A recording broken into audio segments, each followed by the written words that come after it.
11th class में हम लोग कॉनिक सेक्शन में पैराबोला पढ़ रहे हैं। शंकु परिच्छेद में हम लोग परवलय पढ़ रहे हैं।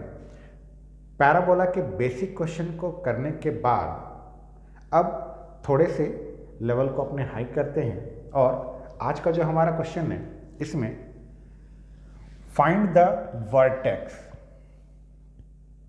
वर्टेक्स को हिंदी में शीर्ष कहते हैं। Find the vertex axis. Axis को हिंदी में अक्ष कहा जाता है। फोकस, फोकस को हिंदी में नाभि कहते हैं। डायरेक्ट्रिक्स, डायरेक्ट्रिक्स को हिंदी में नियता कहते हैं। और डायरेक्ट्रिक्स का इक्वेशन निकलता है, नियता का समीकरण निकलता है। लेटस रेक्टम यानी नाभिलंब जीवा, नाभिलंब जीवा की लंबाई। लेटस रेक्टम का हम लोग लेंथ फाइंड आउट करते हैं, नाभिलंब जीवा की लंबाई ज्ञात करते हैं। यहां पर बोला है find the vertex axis focus directrix latus rectum of the following parabola. ये हमारा एक पैराबोला है और इसका हमें वर्टेक्स निकालना है, एक्सिस निकालना है, फोकस निकालना है, डायरेक्ट्रिक्स का इक्वेशन निकालना है और लेटस रेक्टम का लेंथ निकालना है। ये हमारा एक परवलय का समीकरण है और इस परवलय के समीकरण से हमें उस परवलय का शीर्ष ज्ञात करना है, अक्ष ज्ञात करना है, नाभि ज्ञात करनी है, नियता ज्ञात करनी है और नाभिलंब जीवा की लंबाई ज्ञात करनी है। इसके पहले कि हम लोग इस क्वेश्चन को सॉल्व करें, सबसे पहले कुछ बेसिक बातों को समझना बहुत ज़रूरी है। हम लोगों ने पैराबोला जो देखा है, परवलय जो देखा है, तो हमने 4 टाइप के पैराबोला देखे हैं। पहला पैराबोला y² = 4ax देखा है। दूसरा पैराबोला y² = -4ax देखा है। तीसरा पैराबोला x² = 4ay देखा है और चौथा पैराबोला x² = -4ay देखा है। हम लोगों ने परवलय के ये 4 मानक रूप देखे हैं। पैराबोला के यही 4 स्टैंडर्ड फॉर्म होते हैं, यानी जितने भी पैराबोला होंगे हमारे वो इन्हीं चारों में से किसी एक फॉर्म में होंगे। लेकिन यहाँ पर अगर हम अपने इस पैराबोला को ध्यान से देखें तो ये पैराबोला जो है इसमें से किसी भी फॉर्म में हमें नज़र नहीं आ रहा है। वो इसलिए नहीं नज़र आ रहा है क्योंकि ये जो पैराबोला है ये स्टैंडर्ड फॉर्म में नहीं है। ये परवलय अपने मानक रूप में नहीं है। परवलय का मानक रूप यही होता है, स्टैंडर्ड फॉर्म ऑफ पैराबोला यही होता है। ये अपने स्टैंडर्ड फॉर्म में नहीं है। तब सबसे पहला काम हमारा ये होता है कि जब भी हमें कोई पैराबोला अपने स्टैंडर्ड फॉर्म में नहीं दिया रहे तो हम उसे उसके स्टैंडर्ड फॉर्म में चेंज करें। अगर कोई परवलय अपने मानक रूप में नहीं दिया हुआ है तो हमारा काम है कि हम उस परवलय को सबसे पहले मानक रूप में परिवर्तित करें। कैसे किया जाता है? सबसे पहले आप अपने दिए हुए पैराबोला को ध्यान से देखिए। इसमें आपको 2 चर दिखेंगे, 2 वेरिएबल्स दिखेंगे। यहाँ पर ध्यान से देखिए, आपके पास 2 वेरिएबल y और x है। आपका पैराबोला का जो स्टैंडर्ड फॉर्म होता है, इस स्टैंडर्ड फॉर्म में हमेशा 2 वेरिएबल होते हैं, x और y। आपके इस इक्वेशन में भी 2 वेरिएबल होगा, x होगा और y होगा। पहला चीज़ ध्यान देने वाला ये है। दूसरा चीज़, आप किसी भी स्टैंडर्ड फॉर्म को उठाकर देख लीजिए, उस स्टैंडर्ड फॉर्म में किसी एक वेरिएबल पर स्क्वायर रहता है और दूसरे पर पावर 1 रहता है। अगर आप स्टार्टिंग के इन दोनों को ध्यान से देखें तो इस पर y पर आपको स्क्वायर नज़र आएगा जबकि x का पावर 1 नज़र आएगा। वहीं अगर आप इन दोनों को ध्यान से देखें तो इसमें x पर आपको स्क्वायर नज़र आएगा जबकि y पर पावर 1 है। ध्यान देने वाली बात यही है। अब आप अपने इस पूरे पैराबोला को ध्यान से देखिए। ध्यान से देखकर आपको 2 चीज़ें पता करनी है। पहला, स्क्वायर किस पर है। आप ध्यान से देखिएगा तो आपको पता चलेगा कि स्क्वायर जो है y पर है। अगर स्क्वायर y पर है तब ये जो पैराबोला है ये इन दोनों में से किसी एक फॉर्म में चेंज होने वाला है। स्क्वायर y पर है इसलिए हमने कहा कि इन दोनों में से ही किसी एक में ये चेंज होगा। अगर स्क्वायर y पर न रहकर x पर रहता तब हम कहते इन दोनों में से किसी एक में चेंज होता।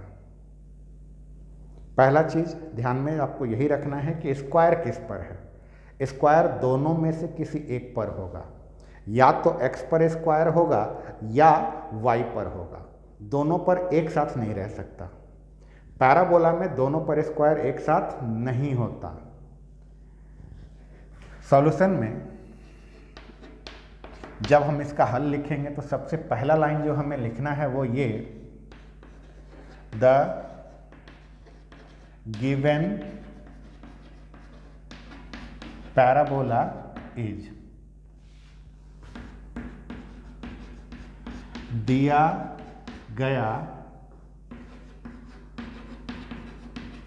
परवलय का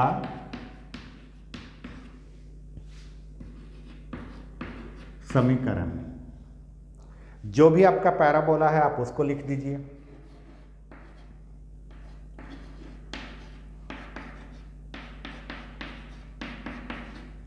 अब इसे अपने स्टैंडर्ड फॉर्म में चेंज करने के लिए हम क्या करेंगे, स्क्वायर पहले देख लेते हैं कि स्क्वायर किस पर है। तो हमने देखा कि स्क्वायर जो है वो y पर है। अगर स्क्वायर y पर है तो y वाले सभी पदों को, y वाले सभी टर्म्स को हम इज इक्वल टू के पहले रखते हैं और बाकी सबको हम उधर भेज देंगे।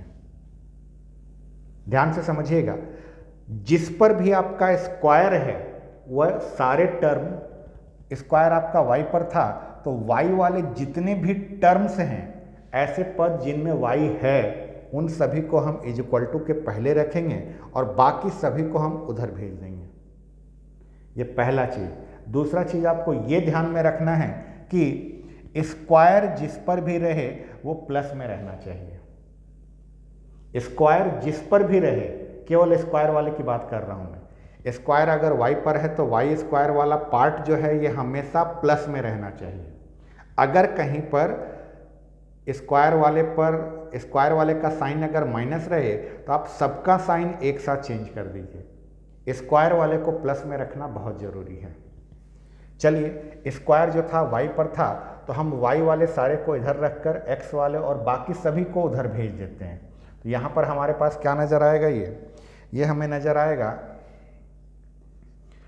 y square minus 8y is equal to, ये x और 19 उधर चला जाएगा तो x माइनस 19। ये हो गया पहला काम। अब दूसरा काम, इज इक्वल टू के पहले हमें इसको होल स्क्वायर में चेंज करना है। क्या बोला गया कि इज इक्वल टू के पहले जो भी लिखा हुआ है इसको आप होल स्क्वायर में चेंज करें। इसको आपने 10th क्लास में द्विघात समीकरण चैप्टर में किया है। 10th क्लास में जब आपने क्वाड्रेटिक इक्वेशन चैप्टर पढ़ा था तो उसमें कंप्लीटिंग द स्क्वायर मेथड आपने पढ़ा है। क्या होता है कंप्लीटिंग द स्क्वायर मेथड? सबसे पहले आप देख लीजिए कि आपका स्क्वायर किस पर है। स्क्वायर आपका y पर है।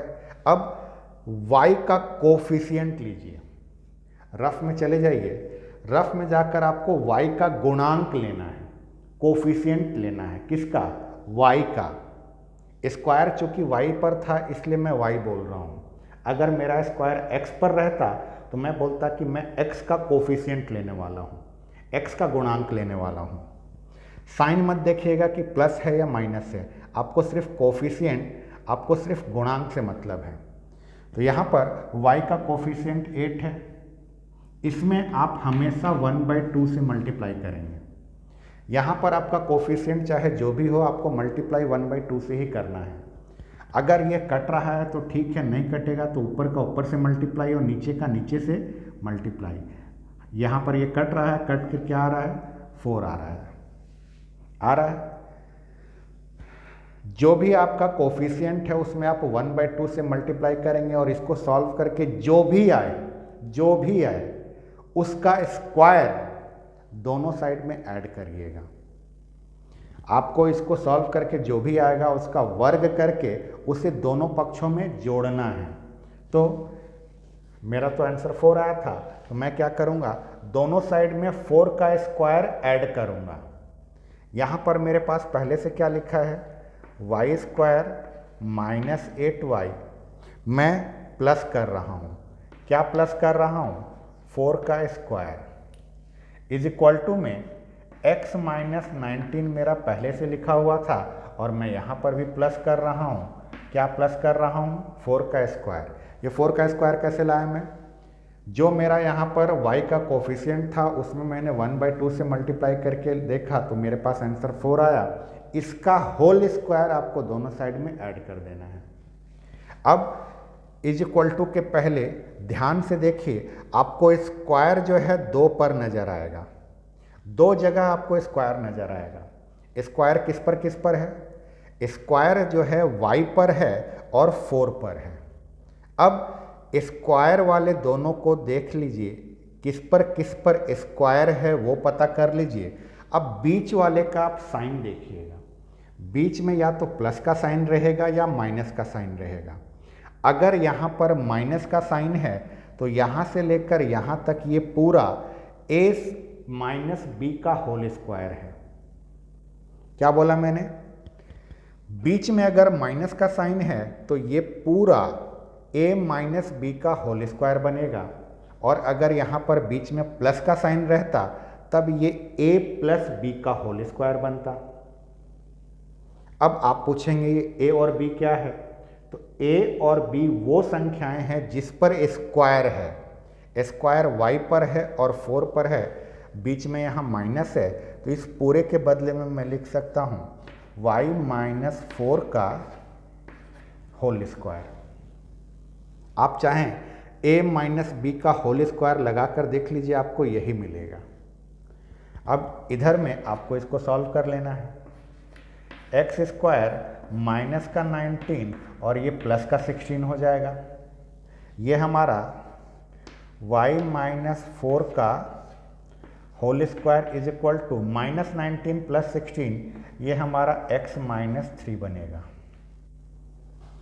यहाँ तक हो गया।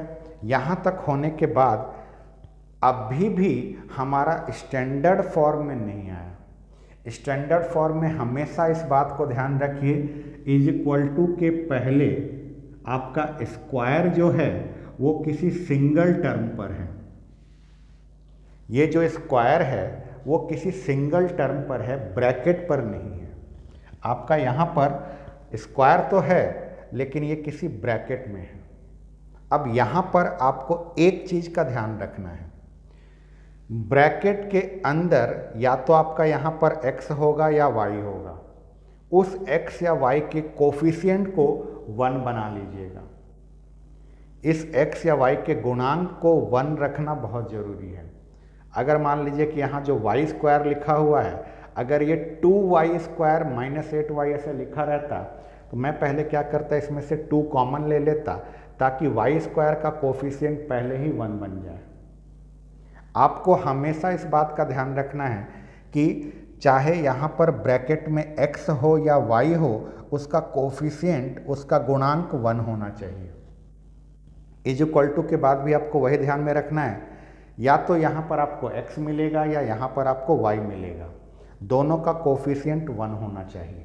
नहीं है तो जो नंबर यहाँ पर लिखा रहेगा वही आप कॉमन लेंगे। यहाँ पर मेरा y जो है इसका भी कोफिशिएंट 1 है, x का भी कोफिशिएंट 1 है। इसको स्टैंडर्ड फॉर्म में चेंज करने के लिए मैं क्या करूँगा, यहाँ पर जो मैंने x और y लिखा है या क्वेश्चन में जो हमारा x और y है, ये स्मॉल x और स्मॉल y है।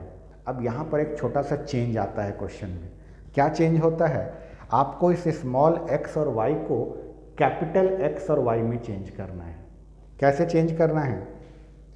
हमें इज इक्वल टू के पहले देखिए y पर स्क्वायर था, कोई ब्रैकेट तो है नहीं, तो हमें यहाँ पर भी इज इक्वल टू के पहले y पर स्क्वायर चाहिए, ब्रैकेट नहीं चाहिए।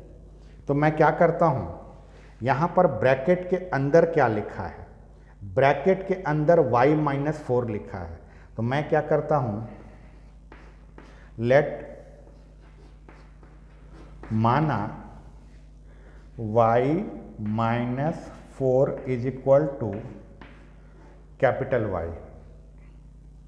ये जो y है ये स्मॉल वाला y है, तो y - 4 को मैंने कैपिटल Y मान लिया और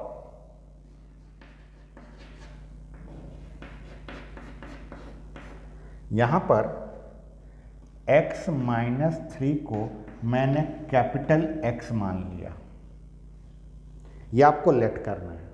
जैसे ही आप इसको ऐसा लेट करिएगा तो देखिए आपका ये इक्वेशन कैसे चेंज हो जाता है। इसकी जगह पर हम क्या लिख सकते हैं, इसकी जगह पर हम y लिख सकते हैं। तो ये मेरा बन जाएगा y का square is equal to x minus 3 की जगह पर मैं क्या लिख सकता हूँ, x कैपिटल वाला। अब ये जो बना ये आपका स्टैंडर्ड फॉर्म में चेंज हो गया। कैसे स्टैंडर्ड फॉर्म में चेंज हो गया, इज इक्वल टू के पहले देखिए स्क्वायर जो है किसी एक टर्म पर है, किसी एक पद पर है, ब्रैकेट पर नहीं है। ये चेंज होने के बाद आपको देखना है इज इक्वल टू के बाद वाला जो हिस्सा है वो प्लस में है या माइनस में है।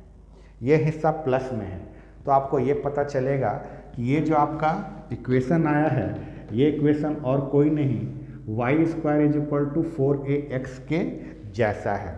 Y square is equal to 4ax के जैसा है। अब हमें करना क्या है, इसका तुलना Y square is equal to 4ax से करना है।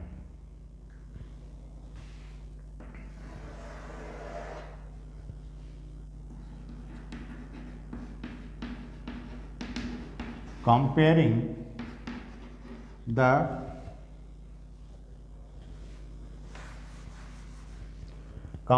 the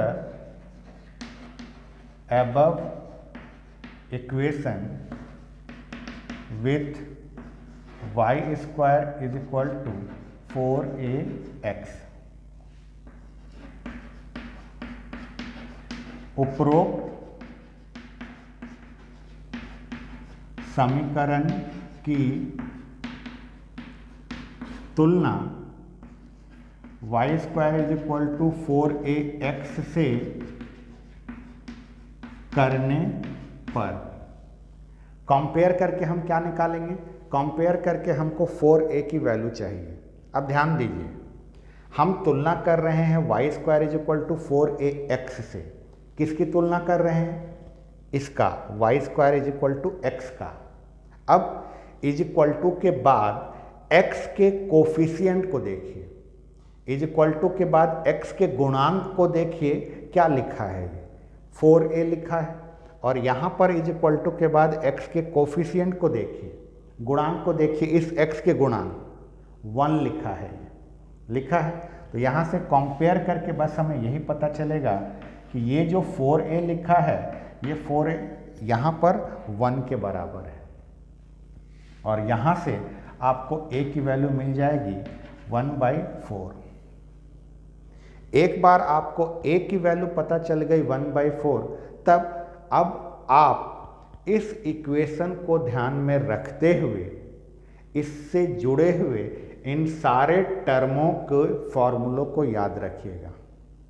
हमारा Y square is equal to 4ax हमारा जो स्टैंडर्ड फॉर्म है, इस स्टैंडर्ड फॉर्म में हम बात करेंगे सबसे पहले वर्टेक्स की।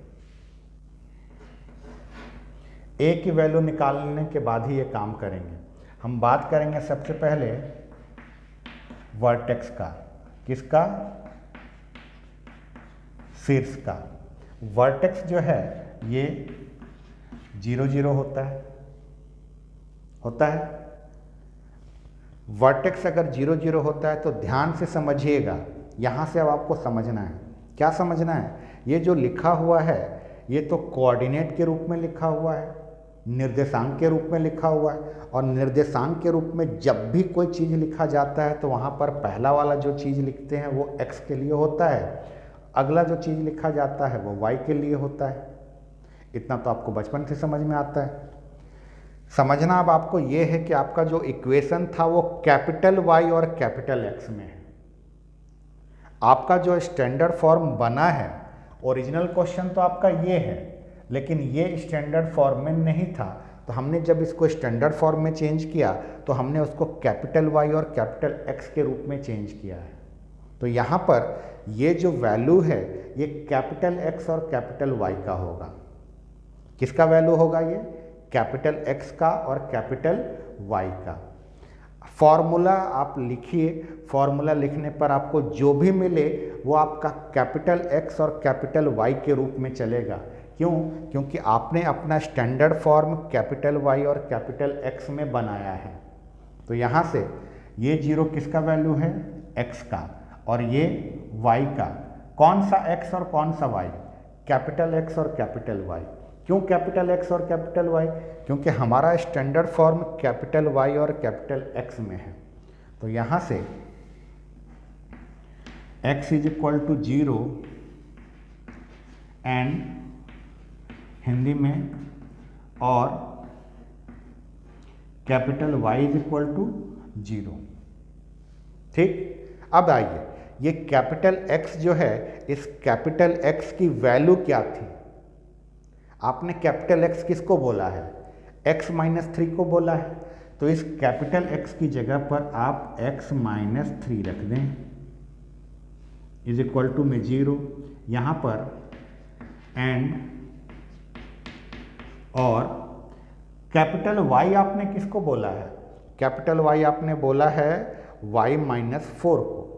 तो इस कैपिटल Y की जगह पर y माइनस 4 रख दें। यहाँ से आप सॉल्व करेंगे तो x की वैल्यू 3 आ जाएगी, और यहाँ से सॉल्व करेंगे तो y की वैल्यू 4 आ जाएगी। ओरिजिनल क्वेश्चन जो है आपका ये स्मॉल y और स्मॉल x में है। आपके सारे वैल्यू स्मॉल y और स्मॉल x में आने चाहिए, लेकिन साथ ही साथ आप इस बात का भी ध्यान रखिए कि आपका स्टैंडर्ड फॉर्म कैपिटल X और कैपिटल Y में है।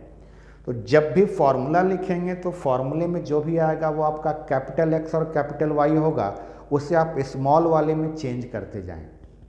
हमने चेंज किया तो x की वैल्यू 3 आ गई और y की वैल्यू 4 आ गई। इसे अगर हमने कोऑर्डिनेट के रूप में, निर्देशांक के रूप में लिखा तो हम ये पाएंगे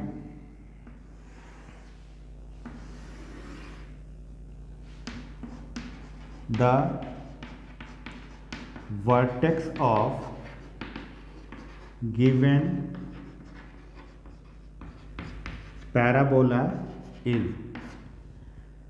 पहले आपको x का वैल्यू लिखना है, बाद में y का वैल्यू लिखना है। तो x का वैल्यू हमारा 3 है और y का वैल्यू 4 है। दिए गए परवलय का शीर्ष 3, 4 है। अब आप सोच रहे होंगे कि हमने तो फॉर्मूले में वर्टेक्स जब भी पढ़ा है, शीर्ष जब भी पढ़ा है, वो 0, 0 पढ़ा है। बिल्कुल पढ़ा है 0, 0, लेकिन वो 0, 0 तब होता है जब आपका पैराबोला स्टैंडर्ड फॉर्म में हो, मानक रूप में हो। आपका पैराबोला स्टैंडर्ड फॉर्म में नहीं था, तो हमने उसको स्टैंडर्ड फॉर्म में चेंज किया, और चेंज करने के बाद फॉर्मूला लगाया। फॉर्मूले में जो भी आपका वैल्यू रहेगा वो कैपिटल X कैपिटल Y का होगा, उसको आप स्मॉल x और स्मॉल y में चेंज करते चले जाइए, आपका आंसर आता चला जाएगा। ये तो बात हो गया वर्टेक्स का। अब हम बात करते हैं एक्सिस की। अगर आपका equation y² is equal to 4ax इसके जैसा था, तो इसमें एक्सिस जो होता है क्या होता है? इस वाले समीकरण में आपका अक्ष जो है क्या होता है? अक्ष जो है आपका होता है इसमें y is equal to 0।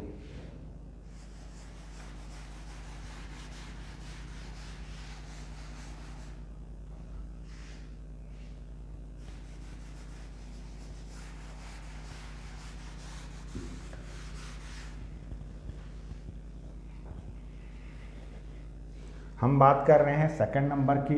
Second number में हमारा क्या निकालना था? एक्सिस, अक्ष। चूंकि हमने अपना जो स्टैंडर्ड फॉर्म लिया है y² is equal to 4ax लिया है, मानक रूप हमने अगर इसको लिया है, तो इस मानक रूप में एक्सिस जो होता है y इज इक्वल टू 0 होता है। अब y कौन सा वाला y? स्मॉल वाला कि कैपिटल वाला? आपका जो इक्वेशन बना था, जहाँ से आपने उसको स्टैंडर्ड फॉर्म से रिलेट किया, वो कैपिटल Y और कैपिटल X है। तो पहली बार में आपको जो भी लिखना है सब कैपिटल Y और कैपिटल X में लिखना है। तो आपने y इज इक्वल टू 0 लिखा। अब इस y को आपको छोटे वाले y में चेंज करना है। कहाँ से चेंज करेंगे?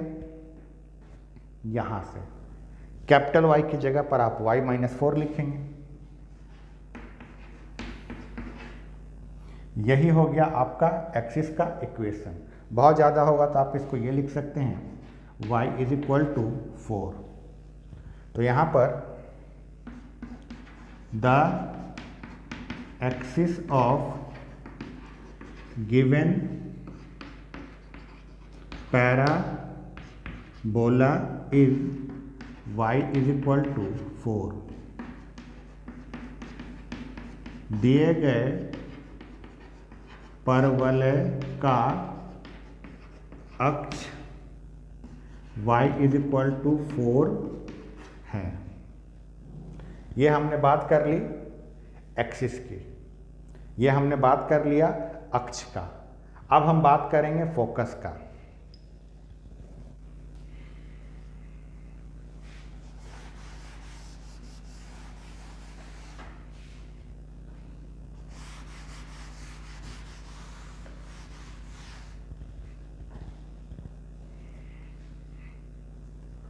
थर्ड नंबर में हम बात करने वाले हैं फोकस का। नाभि। हमारा स्टैंडर्ड फॉर्म y² = 4ax है। y² = 4ax में फोकस क्या होता है? y² = 4ax में फोकस जो होता है a0 होता है। अब फिर से देखिए, अगर इस तरह से ब्रैकेट में कोई भी चीज़ लिखा जाए तो ये तो कोऑर्डिनेट होता है, निर्देशांक होता है, जहाँ पर ये जो है x का मान होता है, ये y का मान होता है, ये वाला वैल्यू x के लिए होता है और ये y के लिए होता है। आपका स्टैंडर्ड फॉर्म कैपिटल Y और कैपिटल X में है, तो ये भी कैपिटल X और कैपिटल Y का वैल्यू है। तो ये x का वैल्यू है, तो ये capital X = a and capital Y = 0। Hindi में यहाँ और रहेगा। अब आपको कैपिटल X और Y का वैल्यू स्मॉल x और y वाला लेना है। स्मॉल यहाँ पर जो x लिखा है उसका वैल्यू हम x-3 लेंगे, और यहाँ पर जो a लिखा है a की वैल्यू हमारी 1/4 है, तो यहाँ पर हमने 1/4 लिखना है। ये 1/4 मैंने इस a की वैल्यू लिखी है, एंड इस कैपिटल Y का वैल्यू हमें लिखना है y-4। y-4 = 0। अब इसको आपको सॉल्व करना है। ये -3 को आप इधर भेजेंगे तो ये प्लस बनेगा, तो यहाँ से आएगा हमारा x = 1/4 तो हमारे पास पहले से था, इधर से ये प्लस का 3 आ रहा है, और यहाँ से सॉल्व करेंगे तो y की वैल्यू डायरेक्ट 4 आ जाएगी, एंड y = 4। यहाँ पर एलसीएम लेके सॉल्व करेंगे, 4 × 3 = 12, 12 और 1 13। x की वैल्यू आपकी आ जाएगी 13/4 एंड y की वैल्यू आपकी आ गई 4। ध्यान दीजिए, फोकस जब भी लिखा जाता है तो इस तरह से ब्रैकेट में a0 करके लिखा जाता है। ब्रैकेट में लिखने का मतलब कि ये कोऑर्डिनेट के रूप में लिखा है, तो आप भी फोकस को कोऑर्डिनेट के रूप में लिखेंगे। Hence the focus of given parabola is 13/4, 4। पहले जो लिखा जाएगा वो x का वैल्यू, बाद में जो लिखा जाएगा y का वैल्यू। हमने x और y दोनों का वैल्यू निकाल लिया, 13/4 और 4। हिंदी में लिखा जाएगा दिए गए परवलय की नाभि, दिए गए परवलय की नाभि 13/4, 4 है। ये हमने बात कर लिया फोकस का। अब हम बात करेंगे इक्वेशन ऑफ डायरेक्ट्रिक्स का, नियता के समीकरण की।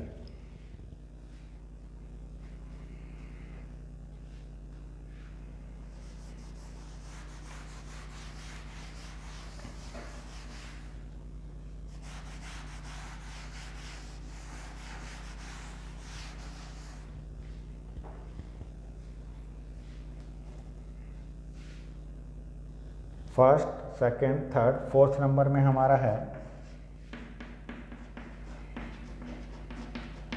इक्वेशन ऑफ डायरेक्ट्रिक्स, नियता का समीकरण। आपने जिससे कंपेयर किया है, जिस स्टैंडर्ड फॉर्म से आपने कंपेयर किया है वो है X square is equal to 4ax। X square is equal to 4ax में जो डायरेक्ट्रिक्स का इक्वेशन होता है वो क्या होता है? डायरेक्ट्रिक्स का इक्वेशन होता है x is equal to minus A, X is equal to minus A. लेकिन आपका जो इक्वेशन है, इस इक्वेशन में x बड़ा वाला है या छोटा वाला है? x आपका बड़ा वाला है, तो आप लिखेंगे x is equal to minus A.